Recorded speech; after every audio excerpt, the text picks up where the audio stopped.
மக்களே வணக்கம். இன்றைக்கி நம்ம பார்க்க போகிற லெசன் என்னென்னா 19ஆம் நூற்றாண்டில் சமூக சமய சீர்திருத்தங்கள். நம்ம ரொம்ப டீப்பாக போகாமல் முக்கிய இம்பார்ட்டன்ட் பாயிண்ட்ஸ் மட்டும் படிச்சுக்கலாம். இப்போ ராஜாராம் மோகன் ராய் எந்த அமைப்பை நிறுவியிருக்காருன்னா பிரம்ம சமாஜம் என்கிற அமைப்பை நிறுவியிருக்காரு. இவர் வங்காளத்தில் பிறந்ததுனால அவரோட மொழி வங்காளம், தாய்மொழி வங்காளம். அது மட்டும் இல்லாமல் அது மட்டும்தான் அவருக்கு தெரியுமா அப்படின்னு பார்த்தா இல்லை. அவருக்கு வேறு அரபி, பாரசீகம், சமஸ்கிருதம், ஆங்கிலம் ஆகிய மொழிகள்லாம் அவருக்கு ரொம்ப தெரியும். இவர் உருவ வழிபாட்டை எதிர்த்திருக்காரு, ஆனால் ஒரு கோட்பாட்டை ஆதரிச்சிருக்காரு. இவர் சமூகத்தில் நிலவுற உடன்கட்டை ஏறுதல், அந்த குழந்தை திருமணம், பலதார மனத்தெல்லாம் அவர் என்ன பண்ணியிருக்காரு, எதிர்த்திருக்காரு. இவர் வில்லியம் பெண்டிங் பிரபோட சேர்ந்து 1829 உடன்கட்டை ஏறும் இந்த பழக்கத்தை ஒழிக்கிறதுக்காக சட்டம் இயற்றிருக்கிறதுல வில்லியம் பெண்டிங் பிரபு தான் சட்டம் இயற்றிருக்காங்க. அதுக்கு முக்கிய பங்கு வகிச்சவர் தான் இந்த ராஜாராம் மோகன் ராய். அது மட்டும் இல்லாமல் இவர் என்ன பண்ணியிருக்காருன்னா 1828 தான், அதாவது 1828 ஆகஸ்ட் 8 மாதம் தானே, அதனால் அந்த பாருங்க இந்த 8 தூக்கி இப்படி ஆகஸ்ட், இந்த 8ங்கிறதுங்கன்னா 0 இருக்குமா, அதான் 20. அப்போ இந்த 28லேருந்து இதை நம்ம என்ன ஸ்ப்ரெட் பண்ணிக்கலாம், ஆகஸ்ட் 20 அதில் தான் பிரம்ம சமாஜம்ங்கிற அமைப்பை நம்ம நிறுவுறாரு.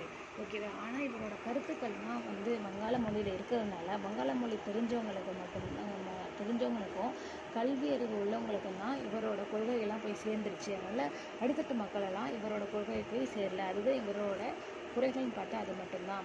அதுக்கப்புறம் இவருக்கு அப்புறம் வந்தவர் தான் இந்த மகரிஷி தேவேந்திரநாத் தாகூர். இவர் யாருனாக்கா ரவீந்திரநாத் தாகூர் இருக்கார்ல, அவரோட அப்பா தான் இவர் என்ன பண்ணாருனாக்கா 4 கொள்கையை இவர் வெளியிட்டிருக்காரு. அதை நம்பிக்கை பற்றி 4 கொள்கை என்னன்னாக்கா, தொடக்கத்தில் எதுவுமே கிடையாது, எல்லாம் வல்ல கடவுள் ஒருவர் தான், அவர் தான் இந்த உலகத்தை படைச்சாருன்னு சொல்லிட்டு ஒரு நம்பிக்கை பற்றி 4 கருத்துக்களை அவர் கொடுத்துருக்காரு. நமக்கு தேவையில்லை. அடுத்தது இவருக்கு அப்புறம் வந்தவர் யாருன்னா கேசவ சந்திர சென் தான் வந்தார். ஏன்னா தேவேந்திரநாத் மிதவாதி, அதனால எல்லாரும் மாற்றத்தை தானே விரும்புவாங்க.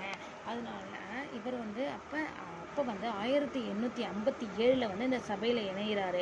அப்போ இதுக்கு 9 வருஷத்துக்கு அப்புறமா 9 வருஷத்துக்கு அப்புறம் என்ன ஆகுதுனாக்கா ஒரு கலகம் வருது.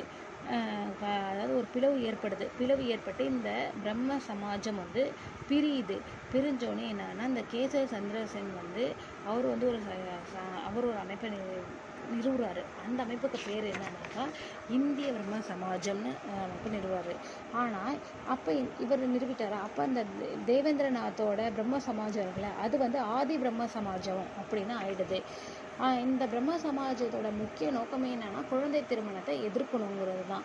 ஆனால் இந்த கேசவ சந்திரசன் என்ன பண்ணுறாருன்னா தன்னோட 14 வயசு பொண்ணை ஒரு இளவரசருக்கு திருமணம் செஞ்சு வைக்கிறாரு.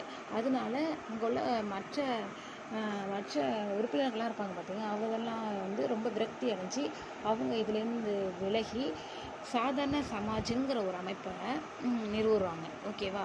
அடுத்தது நம்ம யாரை பார்க்குறோன்னாக்கா ஈஸ்வர் சந்திர வித்யாசாகர். நல்லா ஞாபகம் வச்சுங்க. வித்யாங்கிறது யார், ஒரு லேடி தானே அப்படின்னு ஞாபகம் வச்சுக்கோங்க.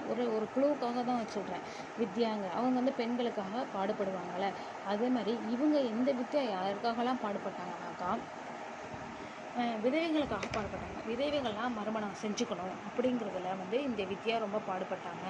அதில் இவங்க என்ன சொன்னாங்கன்னாக்கா மேலைநாட்டு கருத்துக்கள், இந்த ராஜாராம் மோகன் ராய்லாம் என்ன சொன்னாங்கன்னா மேலைநாட்டு நூல்கள்லேருந்து கருத்துக்களை கொண்டுட்டு வந்தாங்க. ஆனால் இவங்க நம்மளோட இறைநூல்கள்லே இருக்குது, இந்த குழந்தை திருமணம் நடக்கக்கூடாது, விதவைகள்லாம் உடன்கட்டை ஏறக்கூடாது, மறுமணம் செஞ்சுக்கணும்னு இருக்குன்னு சொல்லிட்டு அதுக்குரிய ஆதாரத்தை சிறு சிறு புக்காக என்ன பண்ணுறாரு, இவர் வெளியிடுறாரு. அதனால இவருக்கு என்ன சொல்லியிருக்காங்கனாக்கா நவீன வங்காள உரைநடையோட முன்னோடின்னு சொல்லியிருக்காங்க. இது கண்டிப்பாக ஒரு நவீன வங்காள உரைநடை முன்னோடி யாருன்னு கேட்பாங்க. அது ஈஸ்வர் சந்திர வித்யாசாகர். ஈஸ்வர் சந்திர வித்யாசாகர் தான் நவீன வங்காள உரைநடையின் முன்னோடி தான் அவர் பெண்களுக்காக பள்ளிகளை நிறுவனத்துக்கு நிறைய உதவிகள் செஞ்சுருக்கிறாரு. அது மட்டும் இல்லாமல் இவரால் தான் அது 1856 மறுமண சீர்திருத்த சட்டம் அதாவது விதவை மறுமண சட்டம் இயற்றப்பட்டது. 1806 தான் விதவை மறுமண சட்டம் இயற்றப்பட்டது. அது மட்டும் இல்லாமல் இவங்க இப்போ திருமணம் செஞ்சுருக்காங்கல்ல அவங்களுக்கு வயசு, அதாவது திருமண வயசு சட்டமும் 1860, அதாவது 4 வருஷத்துக்கு அப்புறம், இதோட ஒரு 4 வருஷத்துக்கு அப்புறம் 1860 திருமண வயசு சட்டம் இயற்றப்பட்டதுக்கும் இவர் வந்து முக்கியமான காரணமாக, அந்த பெருமை இவரை தான் சாருன்னு சொல்லியிருக்காங்க. ஏன்னாக்கா 91 1991 12ஆக இருந்துச்சு. அதுக்கப்புறம் 25 வந்து இந்த 13 உயர்த்தப்பட்டுச்சு. ஆனால் இது எல்லாமே காகிதத்தில் தான் இருந்துச்சு. இது ஒரு சட்டமாக இயற்றப்படலை. அதனால இந்த திருமண வயசை வந்து யார் யாருக்கெல்லாம்